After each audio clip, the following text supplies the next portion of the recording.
Recently જે એવા સમાચાર આવ્યા કે દરિયામાં ડૂબી ગયેલી શ્રી કૃષ્ણની દ્વારકા નગરીના દર્શન કરી શકાશે અને આના માટે સરકાર એક નવો પ્રોજેક્ટ તૈયાર કરી રહી છે।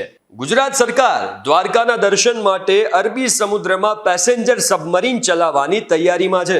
દ્વારકા છે ને દરેક ગુજરાતી અને ભારતીયોને ફેસિનેટ કરે છે। એવું માનવામાં આવે છે કે હજારો વર્ષો પહેલા જે દ્વારકા નગરી દરિયામાં ડૂબી ગઈ હતી એને શ્રી કૃષ્ણ ભગવાન શ્રી કૃષ્ણ દ્વારા વસાવવામાં આવી હતી।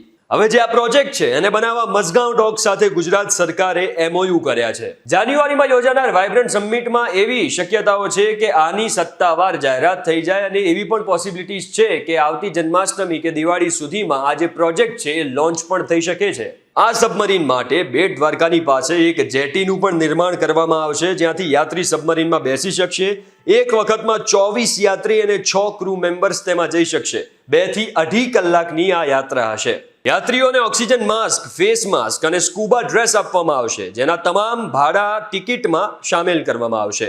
24 યાત્રીઓ આરામથી બેસી શકે એ પ્રકારે સબમરીનની ડિઝાઇન કરવામાં આવશે। આ યાત્રીઓ ઉપરાંત પ્રોફેશનલ ક્રૂ મેમ્બર્સ જેમાં 2 પાયલટ, 2 ડાઈવર, 1 ગાઈડ અને 1 ટેકનિશિયન પણ સાથે રહેશે। આ સબમરીનનું વજન 35 ટન હશે જે પાણીની અંદર સ્થિરતા અને સુરક્ષાની ખાતરી કરશે। આ સબમરીન દરિયામાં 300 ફૂટ નીચે સુધી જઈ શકશે।